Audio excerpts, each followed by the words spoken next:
Hello সবাইকে।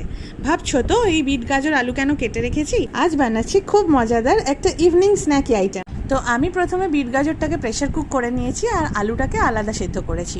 তারপরে একটা প্যানে সাদা তেল গরম করে মৌরি ফোড়ন দিয়ে সেদ্ধ করা বিট গাজরটা জল ঝরিয়ে ঢেলে দিয়েছি আর ম্যাশ করে নিয়েছি ভালোভাবে নুন দিয়ে। এরপর একে একে অ্যাড করেছি স্বাদমতো চিনি, কাঁচা লঙ্কা কুচি, চিনেবাদাম আর সেদ্ধ করে রাখা আলুটা হাতের সাহায্যে ভেঙেই দিয়েছি। আর বেশ কিছুক্ষণ নাড়াচাড়া করে যখন দেখবো পুরটা বেশ টাইট টাইট হয়ে এসছে, মানে গোল গোল মন্ড বানানো যাবে, তখন আমি দিয়ে দেবো ভাজা মশলাটা, মানে গোটা ধনে, গোটা জিরে আর শুকনো লঙ্কা, যেটা আমি শুকনো খোলায় ভেজে গুঁড়িয়ে রেখেছিলাম সেটা।